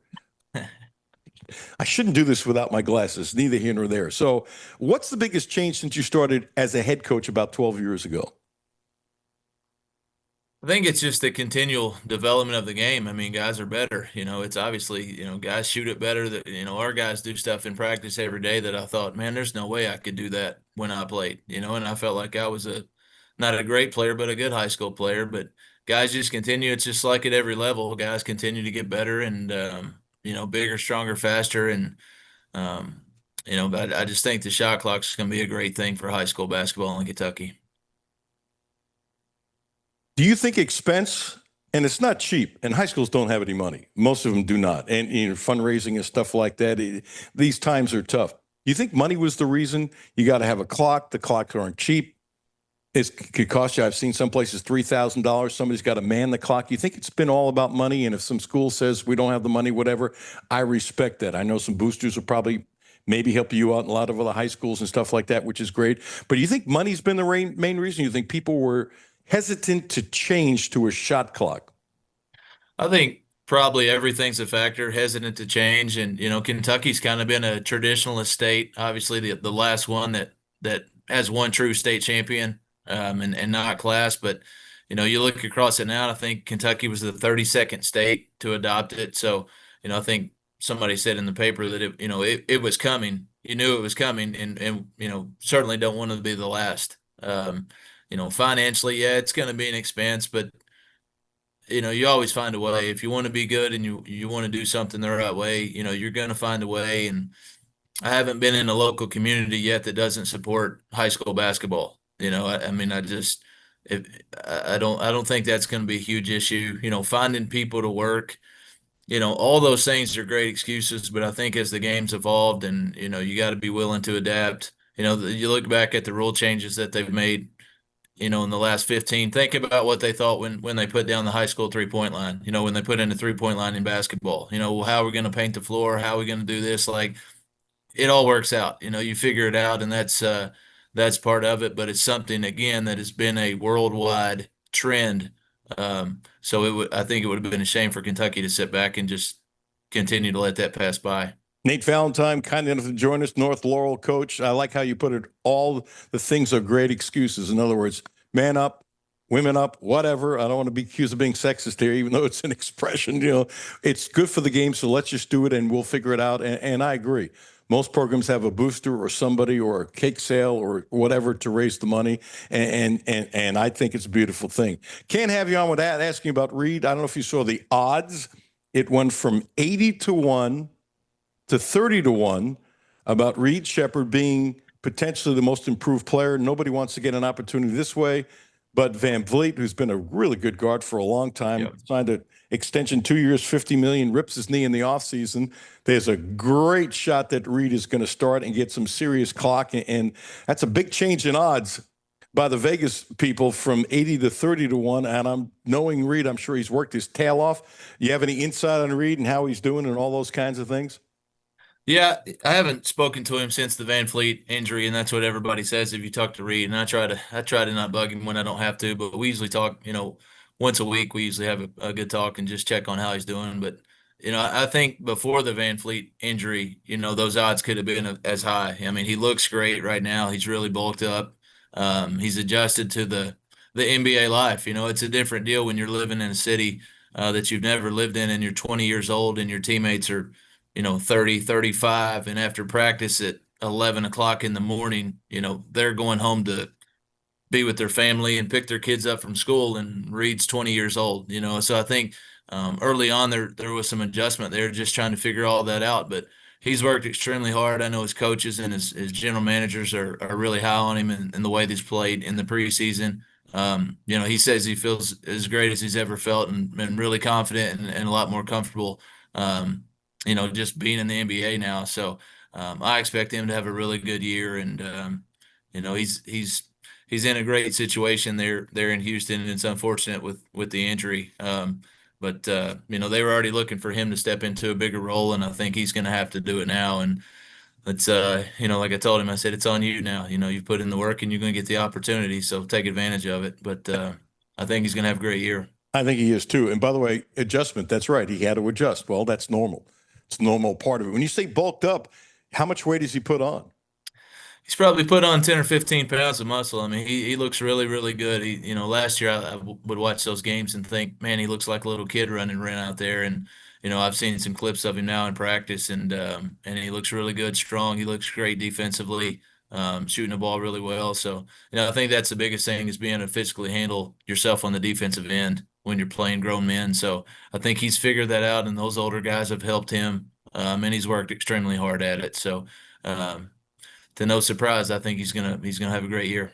It's kind of interesting. He's got that baby face that we're all jealous of that who wish he had a baby face. And I thought he was doing this on purpose. Either that or he was in the NBA, but he wasn't shaving and made him look like he was almost 22 or 23 instead of like 16 and 17. And I don't talk to Doree, but I wonder if he did it on purpose to say, yeah, these guys look at me like I'm 12. Now, if I don't shave or run a little goat or something like that, it makes it look like I'm in my early 20s. Yeah, definitely. I love him, but I wasn't a fan of not a fan of the mustache. So I'm glad to see the old Reed back. Anything else about the shot clock going on? Or you're just excited even though you're going to have to wait a couple of years? Yeah, no, I think it's going to be great. And, I talked to, we're playing in the zip zone in Martin County. They have a great preseason event. And he texted me earlier today and said, "Are you okay if we use the shot clock?" And I think it's great. I just think it's terrific. And I hope some of these other tournaments will go to it. We may even try to do it in our preseason deal if we can get the shot clocks in by next year. So I think you're going to start seeing it pop up a lot. And all these guys go play summer basketball in AAU, and 99% of them are playing with a shot clock. So it's really it's nothing new, but I like it from a coaching standpoint because I think you can do so many different things with it. You can now, if you have a team that really can't pressure in the full court, you can go do that and kill some clock because pressing's not all about getting turnovers. You may be able to, if you have a team that's not great defensively, you may only have to guard on the half court for 20 seconds instead of having to guard for 2 minutes. So I think you can do a lot of things with it. We did a lot when I was at Transy, and quite honestly did it a lot when we played in Freedom Hall, played Imhotep and Justin Edwards and City of Palms. I think the shot clock is actually what helped us, be competitive in some of those games and win some of those games when Reed was here. So just like I said, really excited about it. I think it's going to be good for the game, good for the players, more importantly. I'm guessing you were excited and you have a really good team coming back, or no? We should. We lost one senior who was kind of the glue for us and made a ton of big shots, but everybody else is back. And Reese Davidson, is coming back off a meniscus surgery, probably the front runner for Mr. Basketball, and just committed to Liberty with my former player Kyle Rode that played for me at LCA. I think expectations are high, as always here in North Laurel. Kyle Rode, does he got a shot at making the league next year? Because I saw his numbers in the G League, and it was kind of like, okay, he's really smart. He's strong physically. He's gotten stronger, and he can stick the ball in the bucket from 30 feet. Yeah, he had a terrific year in San Antonio, and then, had some other opportunities. But Coach McKay at Liberty actually offered him an assistant spot there at Liberty. So Kyle is now an assistant coach at Liberty, coaching. He's running the defense there. So, I would expect him to be a Division I head coach in the next few years. Okay, I'm sad that he quit playing. I did not know that. I thought he had a shot at making the NBA this year. Yeah, it's such a tough world in that G League. You got to be able to move, and timing's got to be right. You got to be in the right place. But to be able to coach at his alma mater and move right into it. That's what I told him. I said, you're moving into an on-floor role that most guys have to be a GA for 2 years and be a video guy for 3 years. I said, you're skipping 5-6 years of the process. And, he's had such a strong love for Liberty and Coach McKay that I think it was just something he couldn't pass up. Well, then I say, got a family, got a baby on, he just had a baby. So, mazel tov. I think it's, time to grow up for him. Okay. So I'm happy for him. And I really like what you said. I could easily see him being a head coach, and especially as you're saying, he passed all those steps, and they like him so much they moved him right into that role. I mean, he's going to be a head coach before he's 30. Yeah, it wouldn't surprise me one bit. But he would be good at anything. If he worked in a bank, he would be the CEO there. I mean, Kyle Rode's going to be successful in anything he does. Hey, during the season, I hope we can catch up again. Always good hearing your voice. Thanks for your knowledge. On the shot clock, I couldn't agree with you more, and really nice to hear that Reed's put on a little weight and he's ready and he's done the transition. And I look at the box scores every day, but I will be looking. I shouldn't say this, but I will look at his box score before the Knicks now this year. I can't believe I just said that. Been a Knicks fan my whole life. What is wrong with me? Because I'm not curious about Reed, and I don't like what the Knicks did in the offseason. They could have done more. And I'm not getting on a tangent. Hey, thank you for your time. Bless your pal. I think the world of you. You're doing a hell of a job because you care about kids. Oh, real quick. In your community, with everything you went through with the storms and this and that, how's it going? It's good. A lot of people have rebuilt and a lot of people have just kind of moved on and found new homes. Obviously, there's still some recovery going on, but the community's been tremendous here in terms of providing support. And, the Martins here from Martins Peterbilt, they did a GoFundMe and raised all kinds of money and put that back in the hands of the ones that were effective. And then the Shepherd family, I don't know if you knew that, but they did a tremendous back to school event and they were on the ground helping rebuild, clean up. I know they've made such a huge impact. That's what I said. Reed's going to make a lot of money, but he's going to do a lot of good with it, and he's continues to do that as well as Jeff and Stacy. So everybody's back on the road to recovery, but it just takes time. Nate Valentine, thank you, pal. Appreciate you. Appreciate your friendships, and looking forward to you getting back to the Sweet 16 at North Laurel. Thanks, pal. That'd be great. Thanks for having me. Thanks, man. Nate Valentine, one of the really good guys who's his logic, Jimmy, is just perfect. Why should we have a shot clock? Yes. And it's really good to hear that Reed's put on a little weight. I assume that, because he's a worker, and I'm sure they laid out some sort of plan of what to do, and knowing him, he followed it to a T. Corey Price coming up next. We're going to take a quick break, and Corey's just written something else. He's banging out some really good stuff, and every time he writes an article for UK, I'm honored and pleased to have him on because he's always fun to talk to, and he's always got information. It's a pretty simple deal.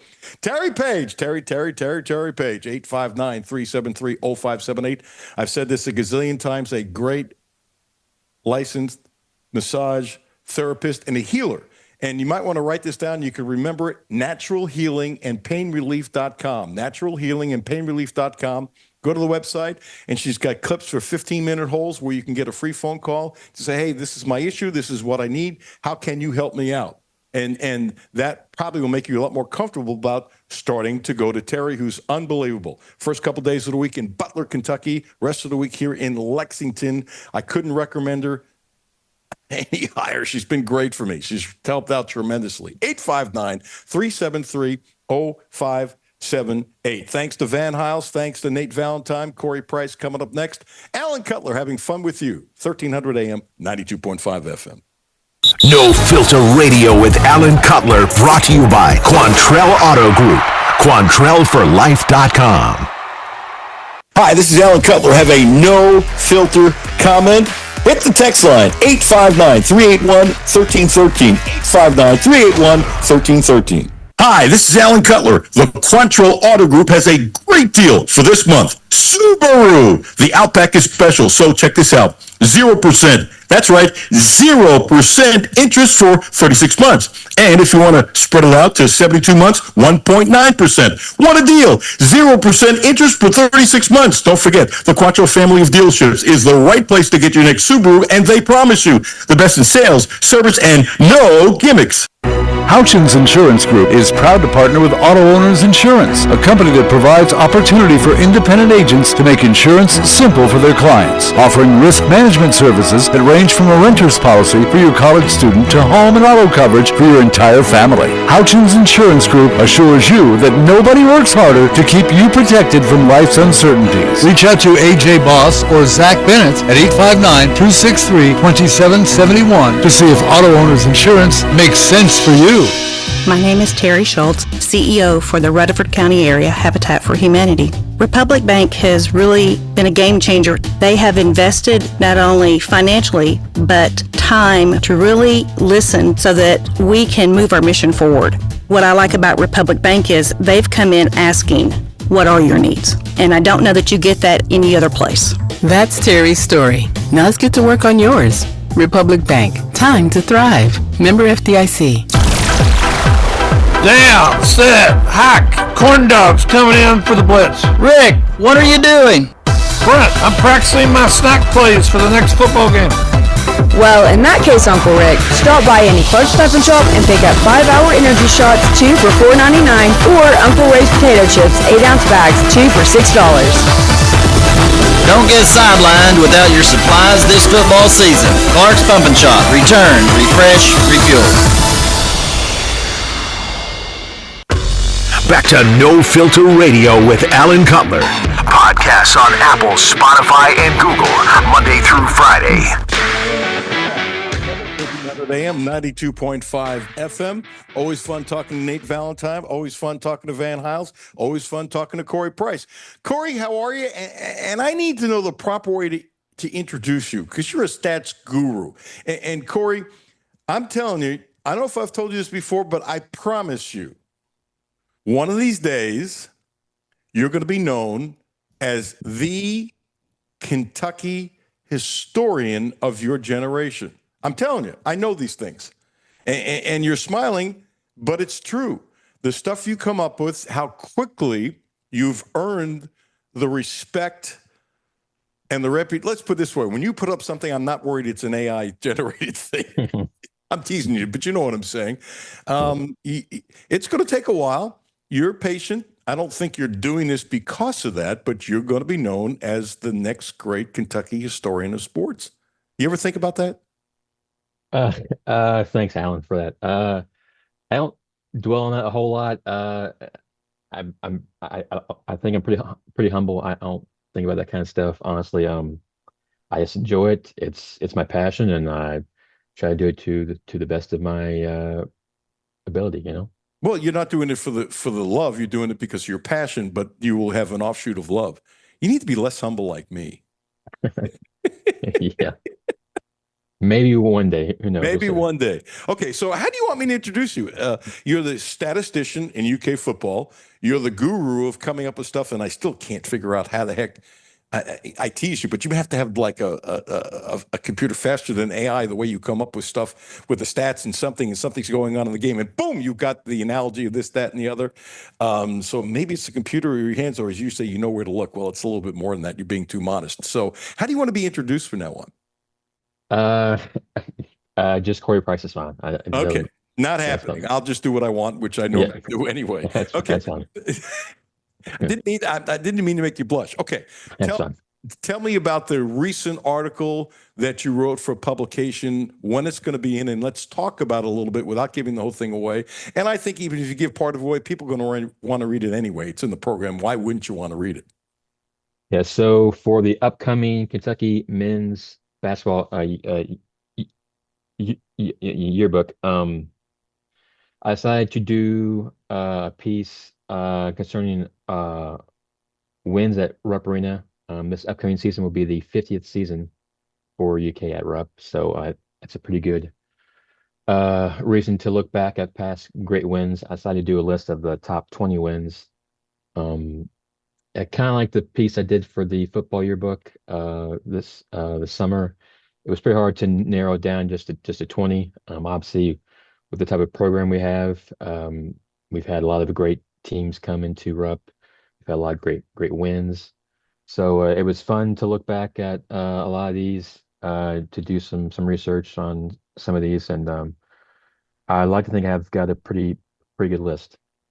To give people a feel, give a guess as to how much time you put into research and stuff like that before you even started banging on your computer. It's definitely a few hours, like I said. A few? A few, yeah. A few hours. I mean, like I said, UK's had so many great wins over the last 49 seasons. So 20 was tough, but I think the vast majority of them were top 10 matchups. I think those are pretty easy to discern as great wins. So that kind of helped me a little bit. And there's a few other games that are not top 10 matchups, but that definitely helped. You mind sharing who's number one, the top three, without giving your whole article away? Or you're gonna say secrets only in the FBI vault? Yeah, I hate to spoil it, but just like football, I listed them in order of date, not by rank. I wondered if you did that. Okay. Yeah. Okay. Well, do you have one in your mind that's number one? Well, the one that means most to me that's on the list would be the game against Tennessee in 2008. I was a senior at UK. Up until that point, UK was not having a great season. I think we were 7-9. I think was our record going into that game, and Tennessee was ranked number 3. I think they had one loss up until that point. So it meant a lot to me for us to beat a top five Vol squad.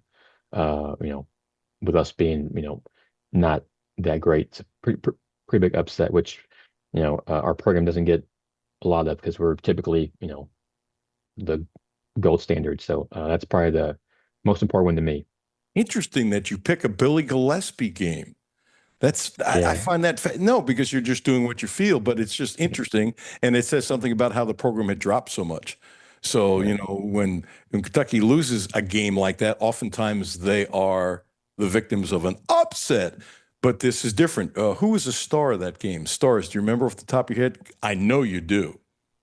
It's interesting that is number one. It's fascinating. Well, yeah, like I said, it means a lot to me because I was wait a second, a student. That's important because let's put it this way. Let's talk. Let's say somebody is 30 years older than you, okay, and they went to the first game at Rupp or the first big game, whereas a game like that might mean more to that person. So it's all a personal thing. And so, I know exactly what you're saying. And you're at a point in time, you're in college, da da da da da da da, and it meant a lot. And it was a really crappy season, and so you had a lot of joy when there was a lot of garbage going on. Right. And Patrick Patterson had 20 points in that game, so he's probably the best player in that game. He had a hell of a career at Kentucky. He did. He sure did. It's too bad he didn't get to play for Cal. He played. It wasn't his junior year. Oh yes, I've lost my mind. Yeah, my bad. That's my bad. It's a good thing I didn't live through that moment or so. I was thinking. Excuse me. I was thinking of a guy named Meeks. Yes. My bad. I confused Patrick with Meeks. My bad. That's right. Because I was there when he just single-handedly destroyed Tennessee, and I'm sitting underneath the bucket, and I want to tell you, absolutely for me now, that was my favorite away game, not NCAA, but just for the atmosphere and the feeling. And we were where they put us really close to the bench, Kentucky's bench, and the explosion off the bench when he was doing something, and the smiles and that kind of stuff. Not my favorite all-time away game. That would be a couple of NCAA games for obvious reasons, but a regular season game on the road, to me, and it's just my feeling covering the game. In other words, there's no right or wrong. You have it because of your feeling and that kind of stuff. And I think in these kinds of lists, you can say, okay, well, I respect that game, but this meant more to me, which is exactly what you're doing. Yep, exactly. Like I said, obviously the time I'm at UK means more to me than other periods. So sure. And I was a senior, so I was going out in style, I guess you say that way. I like that, going out in style. Last one. Tell me about Kentucky and South Carolina. How you feel about it? I'm glad that Stoops has put in confidence with Cutter and named him a starter. He's clear of the future. So if he is indeed the future, why not start it now? I know. I think Zach still has some issues with his shoulder, but even with that, I think Cutler has shown. I know it's a small size sample, but I think he's shown that he has the ability to lead this team. I think his deep ball looked a little crisper than Zach's. I am a little worried that this will be his first true road game start in the SEC, and as we all know, it's not easy to play down there in Columbia. I was actually looking it up. The last time UK had a freshman QB start and win an SEC road game was Morgan Newton at Georgia in 2009. Wow! So it's been a long time. Obviously, I hope Cutter can change that. I think Cutter can change that. Last week, Missouri was able to run all over South Carolina. I think our O-line is vastly improved from last season. Obviously, with a freshman QB, we need the run game to do well, so we can, so he doesn't feel like he's forced to make these great throws. He can play within the system. So I feel like if we can get a normal Stoops game plan going, where we can ground and pound and have the occasional play action or deep ball that they can connect, I think we can come away with a win. We agree 100%. And I think Kentucky can run on them. And Man, what a change in the offensive line. And they've got 3 guys who can run the ball. 3 guys that can run the ball. Tell everybody again where your article is. Look forward to reading it and always appreciate your time. Tell everybody, Corey. It will be in the Kentucky Men's Basketball Yearbook. As of right now, I believe it will only be sold at Rupp Arena during the home games. So I guess the first time it'll be available will be November 4th. Okay. Hey, man, always appreciate your time. Congratulations. You did a football article and a basketball article this year, and that'll happen next year and the year after and the year after. Yeah, your passion is absolutely wonderful. Your knowledge is first class. Appreciate your time, man. Thank you, Alan. Thanks, man. Corey Price. Jimmy, I'm telling you, I think I made him blush. Yeah, I think you did. I didn't do it to make him blush. He will be known as the next great Kentucky historian. It takes a little while, and he does it for the right reason. For Pat, he's not doing it for somebody like me to say that, but you can see it happening. Yeah. And it's interesting how much respect he's garnered in a very short time period. All earned, all deserved. Plus, he's a wonderful young man. He's not that young, but everybody's a wonderful young man to me, right? You're a wonderful young man, too. And I feel old. Shut up. I don't want to hear it. Blue Lotus Health. Thanks for making me feel older, Jimmy. I can always not count on you. 859-533-0914, 859-533-0914. Acupuncture. Now also providing a licensed massage therapist, Ramon Carriega. Check him out on Versailles Road. He's been wonderful for me. Wonderful, wonderful, wonderful, wonderful, wonderful. He's a really smart dude. He knows what he's doing. He can see it and feel it, and to levels I don't understand. I just know he helps. And that's what I really selfishly care about, and I think he can help you. Blue Lotus Health, 859-533-0914. Thank you, Corey Price. Thank you, Nate Valentine. Thank you, Van Hiles. Having a fun show. Thank you for tuning in. Alan Cutler, 1300 AM, 92.5 FM. No Filter Radio with Alan Cutler, brought to you by Quantrell Auto Group. QuantrellForLife.com. Hi, this is Alan Cutler. Have a no-filter comment? Hit the text line, 859-381-1313, 859-381-1313. Hi, this is Alan Cutler. The Quantrell Auto Group has a great deal for this month. Subaru. The Outback is special, so check this out. 0%. That's right, 0% interest for 36 months. And if you want to spread it out to 72 months, 1.9%. What a deal. 0% interest for 36 months. Don't forget, the Quattro family of dealerships is the right place to get your next Subaru, and they promise you the best in sales, service, and no gimmicks. Houchins Insurance Group is proud to partner with Auto Owners Insurance, a company that provides opportunity for independent agents to make insurance simple for their clients, offering risk management services that range from a renter's policy for your college student to home and auto coverage for your entire family. Houchins Insurance Group assures you that nobody works harder to keep you protected from life's uncertainties. Reach out to AJ Boss or Zach Bennett at 859-263-2771 to see if Auto Owners Insurance makes sense for you. My name is Terry Schultz, CEO for the Rutherford County Area Habitat for Humanity. Republic Bank has really been a game changer. They have invested not only financially, but time to really listen so that we can move our mission forward. What I like about Republic Bank is they've come in asking, what are your needs? And I don't know that you get that any other place. That's Terry's story. Now let's get to work on yours. Republic Bank. Time to thrive. Member FDIC. Down, set, hack, corn dogs coming in for the blitz. Rick, what are you doing? Brent, I'm practicing my snack plays for the next football game. Well, in that case, Uncle Rick, stop by any Clark's Stop and Shop and pick up 5-hour energy shots, 2 for $4.99, or Uncle Ray's potato chips, 8-ounce bags, 2 for $6. Don't get sidelined without your supplies this football season. Clark's Pump and Shop. Return, refresh, refuel. Back to No Filter Radio with Alan Cutler. Podcasts on Apple, Spotify, and Google, Monday through Friday. Yeah, they give me a ton of confidence. I tell those guys nonstop to keep talking to you. Just keep talking to me, whatever it is, whatever you think, whatever you feel out there. I don't care if it's the littlest thing in the world. Come to me and talk to me about it. I'm just trying to get on the same page, all that chemistry together. I think that's been a big thing for us and our offense overall is just talking. communicating everything. What are you feeling? What are you seeing? How do you feel about this? How do you feel about that? Just everything, how it's looking when it's out there. But I think we've done a really good job communicating within the offensive unit and just on everything, really. You know what I like? I think he's very approachable.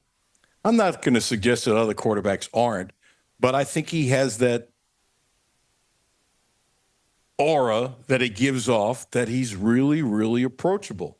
And he's telling the offensive line, come on, these are some old guys who have a lot of experience. I can't remember the number, but Kentucky was in the top 10 in college football this year with most starts by an offensive line. Maybe not at Kentucky, duh, but across the country. And so these are older guys that he respects, that have helped him, and he's saying, you know what, continue to help me, and I want to hear from you. And an open line of communication helps the bonding and everything else. I don't think that's good, Jimmy. I think it's great.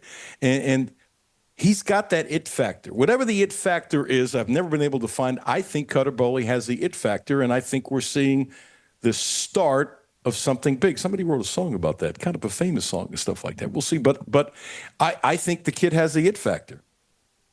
I love that, what he said, to come up to him and talk to him during the game, because I do feel like there are some quarterbacks, especially him, being his first year or first game really starting, and he's having guys, that would be overwhelming, where if you're getting information but receivers coming in, hey, when they're running cover 2 and I'm doing this, I see this, and if I'm running this, I see that.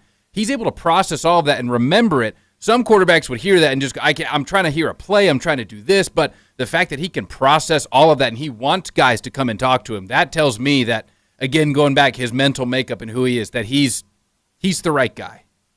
Well, we have no show tomorrow. I honestly believe they're going to be able to run the ball, and I honestly believe that they're going to beat South Carolina, and I honestly believe that I could be crazy, but that's just how I feel. Coming up on Friday, Derek Abney will be at the game because he lives in South Carolina, greatest return man Kentucky's ever had. Coming up on Friday, Al McCoy, talking baseball, and I hope the Reds are still in it.